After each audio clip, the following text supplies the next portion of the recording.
So it's 7 o'clock, we're going to get moving. I'm James Milford, head of school here, and I'd like to welcome you to our first parent series, speaker series. Parent speaker series. Here we go. This is something that we've been talking about for several years, and one of the things that we feel is really important at MPO is partnering with the parents and take best care of the kids, but ultimately, how can we help the students make better decisions?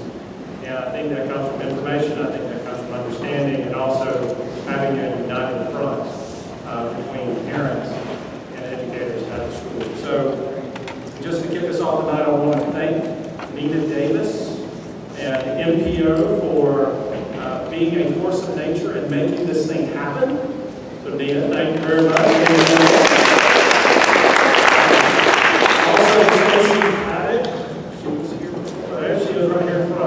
The reason tonight happened is because Stacey made it. Thank you. One of the things that we wanted for tonight, we had ordered some information pamphlets that go along with this. They are lost in a truck somewhere here in Indianapolis, California.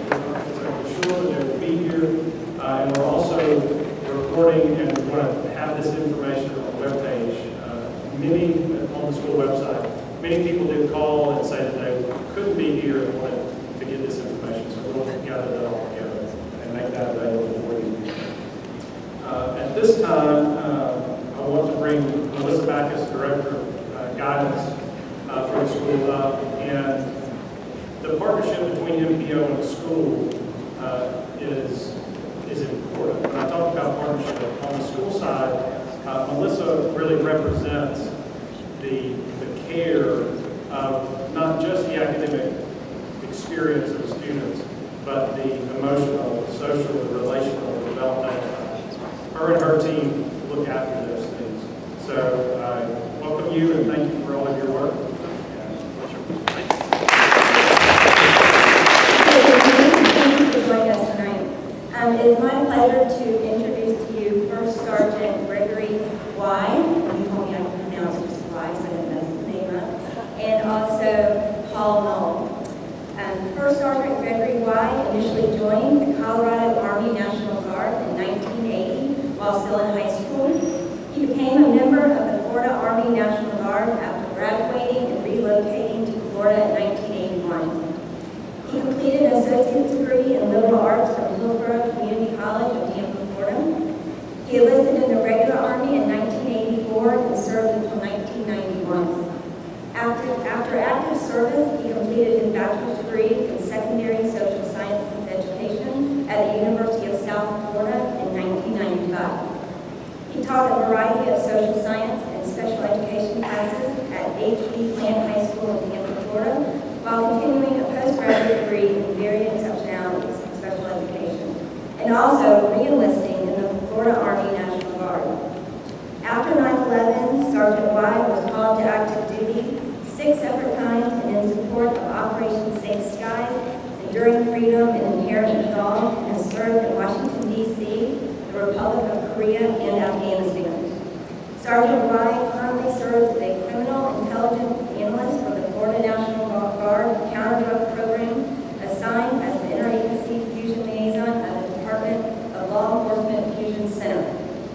Before this assignment, Sergeant Y served at the Office of Drug Control, Executive Office of the Governor of Florida. Paul Knoll has been a therapist since 1995 and licensed as a Florida mental health counselor since 1999.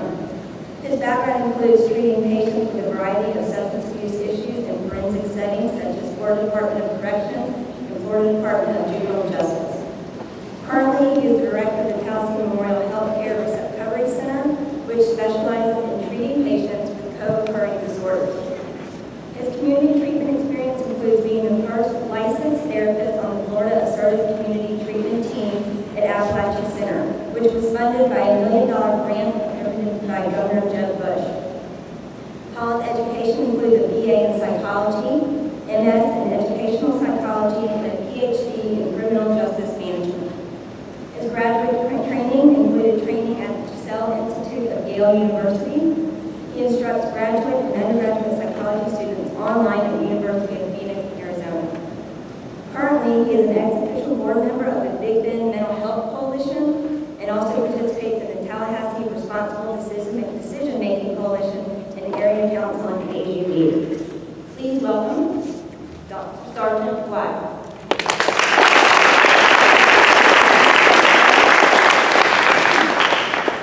Hey, good evening, Marauders. How are y'all tonight? Good.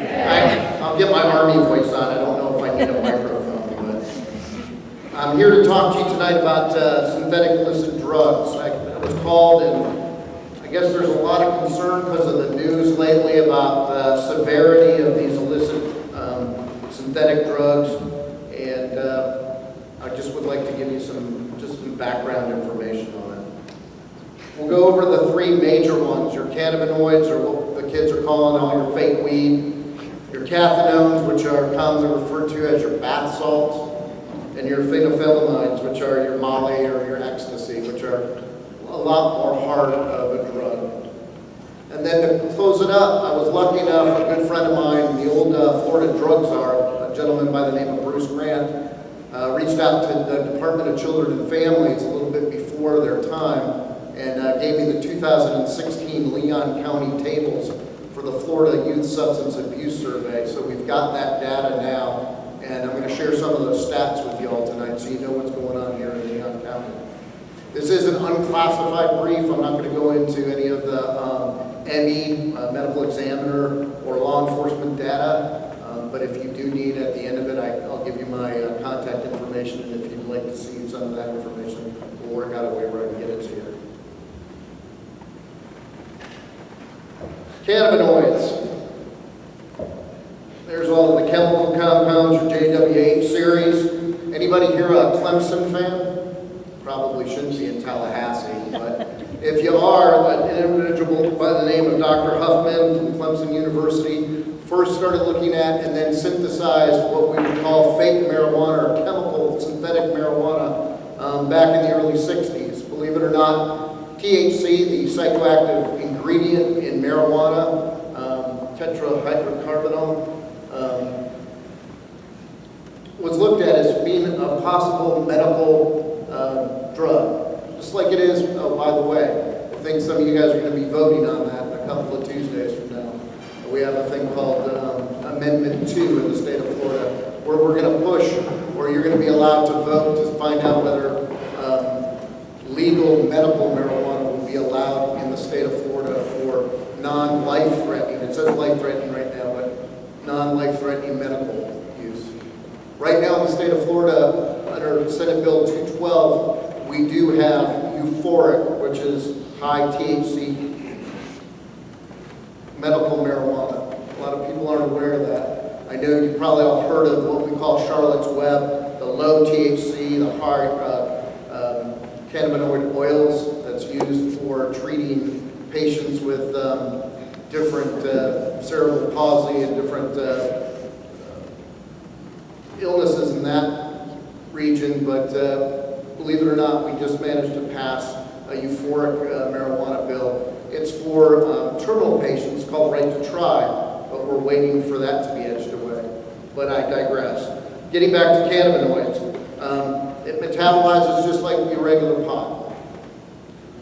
I can't say that it's stronger because it's not comparative. It doesn't have a THC content, so we can't say how much stronger it is. But we know chemically it metabolizes in the brain on CB2 receptors just like any other cannabinoids, but it's stronger. It is stronger because it is a chemical, and it's the way you take it. It's usually vaporized. And if you can see the packaging there, it's usually sprayed because it's a chemical base, and then it's sprayed on some kind of organic material to allow individuals to vaporize it. And if you look at the packaging in the pictures, something I'll hit on a little bit later on marketing, you can see where it looks somewhat appetizing. I mean, they're using marketing trends that we know are geared towards younger people right now. It's colorful. It's got cool names. And so that's the way it's been going. That's when it first came out in the early 2000s. When it was legal, that's what got a lot of people to use it. It is a type of hallucinogen, same psychoactive ingredient or acts as the same psychoactive ingredient as in marijuana. And it used to be the second most illicit drug used in the state of Florida after marijuana. And I say it used to be because I'll show you it later in the presentation what it is. Next is your cathinones, or what's commonly referred to as bath salts. Alpha PVP, some of you may have heard all of the disturbing news about a new drug down in South Florida called Flocka. It was the one that made the individual jump off the bridge and eat the transient person's face off. It was the one that just afflicted the poor student from FSU about a month ago to unfortunately kill some people that he didn't even know. He actually was using and walking down the street and decided to stab, I think it was a 78-year-old man, and I think he went into the house and killed his wife. I'd have to look at it again. But Flocka PVP, or Flocka, or alpha PVP, an extreme type of stimulant. It causes respiratory failure ultimately, and will kill you. But it's the same drug, or it's the same use drug as what we find naturally occurring in cat. It's a plant that grows over in the Middle East.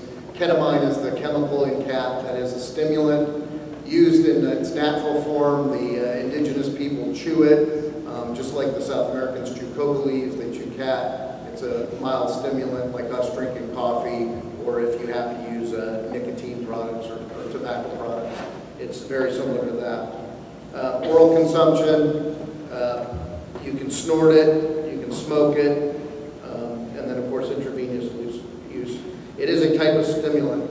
And then unfortunately I didn't blow up really big pictures, but if you look at it again, marketing wise, called bath salts, they were marketing in crystalline form. It would come in larger jars you could buy from locals when it was legal or it wasn't detected as being illicit, and marketed it not for human use, same thing with our cannabinoids, but they would call it like bath salts, or in the case of the spices, they would market it as potpourri. So once again, very strong, very smart marketing. And then the last one I'm going to talk to you about real quick, and I know I'm going over these quick, but I'll allow you for some questions later if you'd like. Your fides, which is your ecstasy and your molly, commonly referred to as your club drugs. Big problem here, once again, can be used orally, snorted, or smoked. Generally, it's used orally. Especially with molly and X, they have a tendency, or they, in the original form, used to cut it with heroin to calm down the stimulant properties of it. But unfortunately now heroin's is very difficult to get in the United States, even though we've seen an increase of good quality heroin coming in from Mexico. It's easier to get in a product, a synthesized opioid called fentanyl from China, and unfortunately our drug dealers, our drug manufacturers are cutting molly and ecstasy with fentanyl, and fentanyl being about 80 to 100 times more potent than morphine has had a real high series of death rates in heroin users, and we're expecting the same if we saw it used heavily in the manufacture of some of these other synthetic chemicals. So the other thing that they're using too is a street name called N-bomb. It's a synthetic LSD or a synthetic hallucinogen, and we've seen that unfortunately show up in these club drugs. The other big fear too is that they're using those same chemicals in prescribed medications, or medications that look like they're legit. And so we do know that they are forfeiting some forms of legal drugs. So it's also know your sources where you're getting your drugs from. So you've got all the fentanyl derivatives. Which leads me to basically how they're cooking the younger people. And, without us knowing that they're extremely harmful to use, I mean, the best way is to get the youth when they're at their most vulnerable, and that's generally when they're youngest. And so if you look at the packaging on them, it's glitzy, it's got a lot of pretty pictures on it, it looks fun, it's got cartoons, it describes the use. One package that we've confiscated even has directions on how to use the product. But also it has a big disclaimer saying it's not for human consumption, which they believed at the time would get them immunity from law enforcement. All of these chemicals I'm talking about now are Schedule I drugs in the state of Florida. So that means they are illegal and they're not for medical use. If you also look at point of sales, and I don't know if any of you have ever gone and seen any of these products out, maybe at a convenience store. I don't know if any of you are going into any of our vaping stores or any of our few, what we would call the traditional head shops or marijuana stores or paraphernalia stores that we had back in the 60s and the 70s. But in the early 2000s, up until about 2005, it was still legal to display and sell some of these products. And then they kind of moved them undercover when we started, and I say we, ABT or alcoholic beverage and tobacco here in the state of Florida did a bunch of pushes to eradicate these products off the shelves. But they're still out there. They're still here in Tallahassee. But they moved the placement down lower where me and you as taller adults can't see them. And they put them right in the eyes of our younger people. Or they put them in, or they locate the products over where younger people will use them. So marketing-wise, extremely smart marketing. Unfortunately, use-wise, they're extremely deadly in some cases. Quality, I'll talk to you about. I know it's going to be hard to believe, but we found that drug manufacturers and drug dealers, for some reason, don't have a lot of morals when it comes to selling you a refined and quality product. I know it's hard to believe, but we found lately, like I said, with our heroin in the state of Florida, we're getting it cut with higher and higher amounts of synthetic heroin, fentanyl, which is extremely deadly in use. Fentanyl generally is used as an animal tranquilizer, or in human consumption, it's used in terminal cancer patients. So it's an extremely strong opioid derivative, extremely strong pain reliever, and then of course that means it's also an extremely strong respiratory suppressor. And most people die when they use fentanyl, unfortunately, from they stop breathing.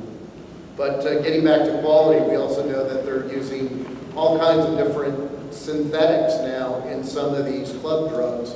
And we don't know really what they're going to spray on that's potpourri or the cannabinoids next. We're just watching. The JHW series of drugs has up to 32 known derivatives right now. But that doesn't mean they can't make a 33rd. And so we watch that all the time. Actually, our lab are constantly fighting it. Matter of fact, with the fentanyl, I'll go back. I mean, I know FDLE's lab just started looking at another derivative of fentanyl called carfentanil, because when they started testing for fentanyl, the drug manufacturer said, we'll move to carfentanil. Carfentanil is a large game tranquilizer. So it'd be something you put down a cow or an elephant. They're using it now in your children's drugs, unfortunately. And then the last big marketing push they did, and it's still one of their big marketing pushes today, if you go on the dark internet or if you go into some of those special magazines that advertise these products on the down low, is it's very hard to detect. A lot of the kits that are out there don't look at all of the various strains of these chemicals. So they're trying to market to people that already use to try and get around the detection process. So I would say if you have a student that's using, or you know somebody that's using, this could be one of those drugs that they would use basically to still get a high, so to speak, but get around detection. So they're very difficult to detect. Problem is they're changing all the time. And that leads us into a new form of delivery, too. You've probably seen around the Tallahassee area a whole bunch of vaping stores opening up. We all think vaping is great. Look, you're not using tobacco products now. It's got to be a lot better than smoking cigarettes. But up until last year, vaping was not even FDA regulated. So we don't know what was in the vaping cartridges that everybody was puffing last year. Now they are. But a couple of years ago they weren't. And we also know that the drug manufacturers are taking their products and putting it in vaporizable capsules. So if you have students or students you know anybody else that's vaping, and you probably do, you should let them know that there's some danger there also, because you don't know what you're getting into that. I'm going to move on and talk to you about the 2016 Florida Youth Substance Abuse Survey.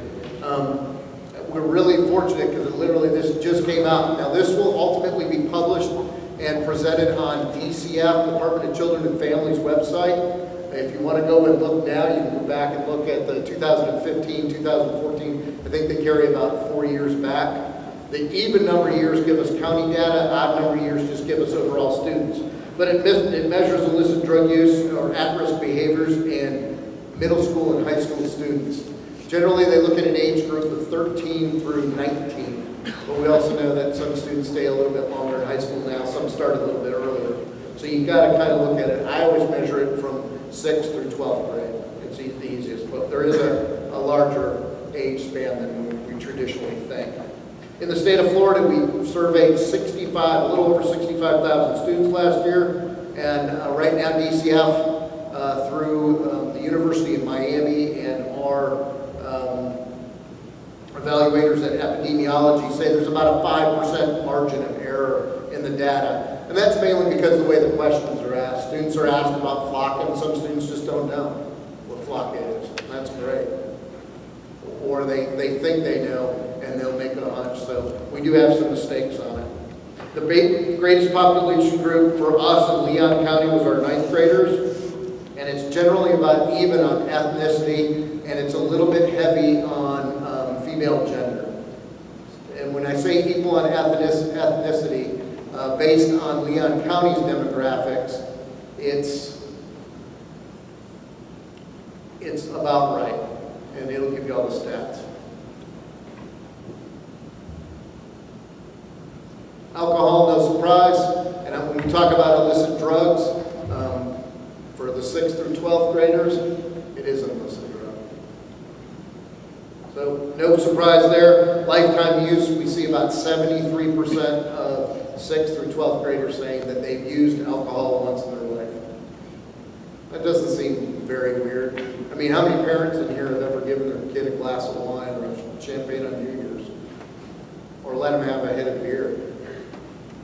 You know, I can't say that my parents have never did that. And the kids might be recording that, and that's fine. But we also know that there's a high blackout rate. Didn't post the stats for that, but we also know that this goes hand in hand with high blackout rates, meaning that we have binge drinking going on.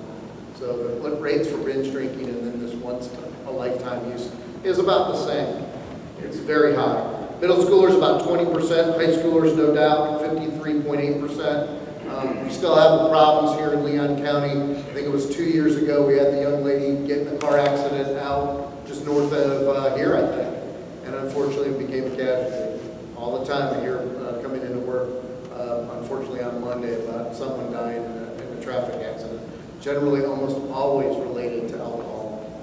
And when we look at ME reports with other drugs, or what we call ATOD, alcohol, tobacco, and other drugs, almost 95% of people that use illicit drugs or die from the use of illicit drugs also have alcohol in their system. So we definitely know it's an enabler. So once again, I know as adults, or if you're over 21, alcohol is not illicit, but I would strongly recommend that you look after it. Young people in the audience, I'm glad you're here. You guys know about the harms of drinking and driving. You unfortunately don't know a lot of times about the harms of somebody else drinking and driving and you getting in the back seat. And so I just make you be very perceptive of your environment, because there are a lot of people who are drinking. Or if you've been around people that are drinking, let them know. Marijuana is still number 2. About an overall 21% use in Leon County. enterprises, and we look at the state averages. Statewide, they're about 39.1 for alcohol use, so we're right there with them. 21.3 for marijuana use, which we're a little bit lower. And then I'll ask you guys, does somebody want to think of what the number 3 illicit drug use for 6th through 12th graders is? Somebody just blare it out. Help the group. Tobacco? That would be a great answer. I would probably say tobacco, because not too long ago, about 8 years ago, we had a 27% 6th through 12th grade user with tobacco products. It was real high. We did a really great job, and it came way down. Right? You think it would be cigarettes? 14.5%. There's your average. So we dropped from 27% about 8 years ago down to 14.5%. But unfortunately now we're seeing that may have been offset by this. So we're seeing a real strong comeback in vaping. And we say it's illicit because now it is regulated. So your 6th through 12th graders should not be able to get their hands on it if they go into these vaping shops. And once again, like I said, up until last year, the FDA didn't even look at what was in vape. You didn't know what you were smoking. It wasn't controlled. So we don't know if it had more carcinogens in it. We don't know what it was doing to your body. And there's still people out there today think it's definitely way more safe than using tobacco products. But I would say, look, the judgment is still out on that.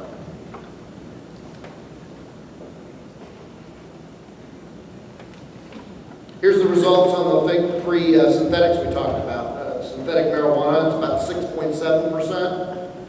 Flock is at about 1%. Now the bath salts. So when we talk about the Leon County, we're talking about 8 students, 5%.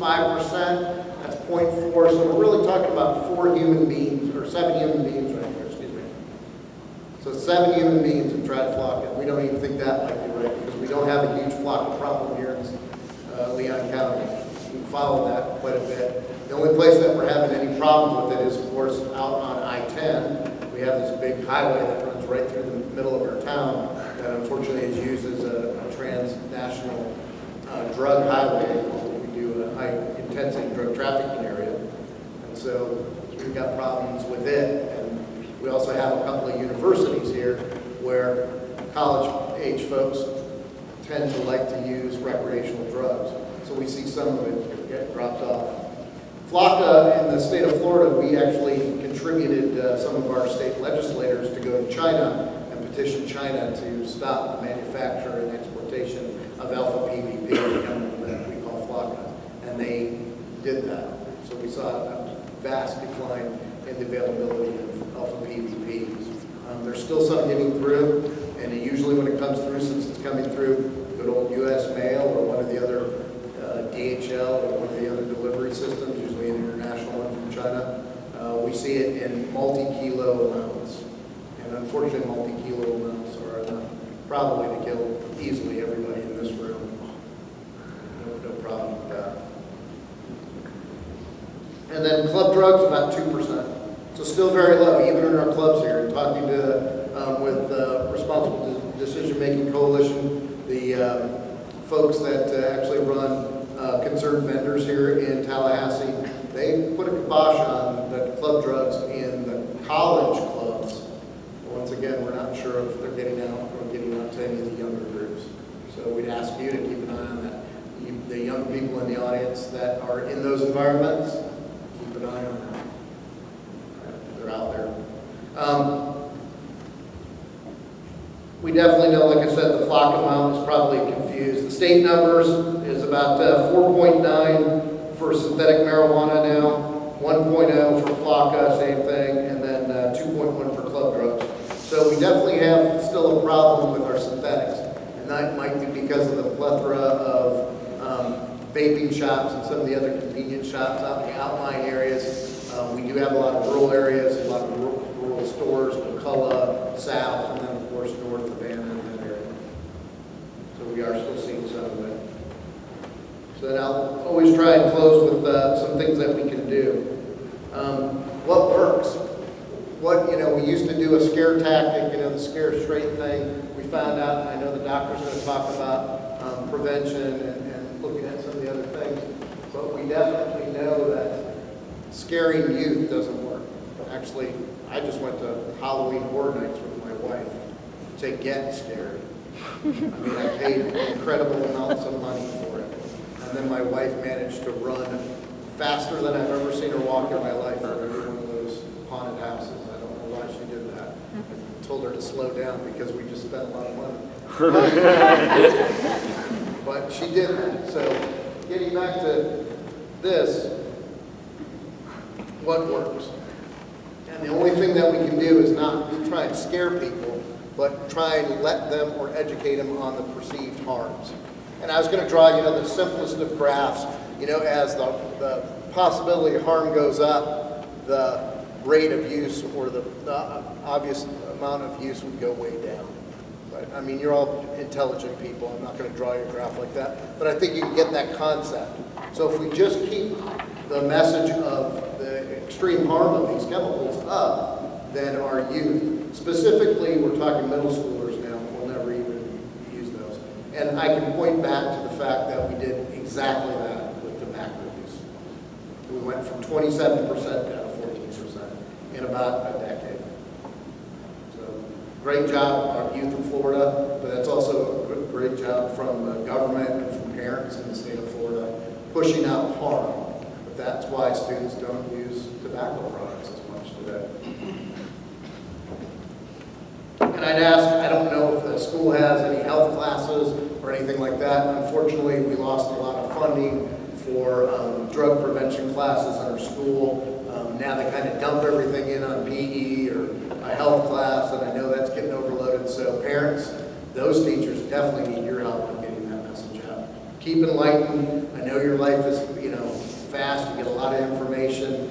You work longer hours than it seems than we did maybe a couple of decades ago, but you got to stay on top of it. You got to sit down and talk with your students, talk with your children. And I'm not trying to preach to you.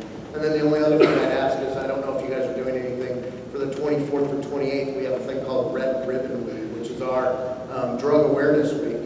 And if your school's not participating in it, there's a national recognition, a Red Ribbon school that it's quite an honor to go through. But students, that's where you got to help the administration do that too. And then, of course, I'd always hit the students up with, you got to help one another. Anything else we can do? Well, the next thing is availability.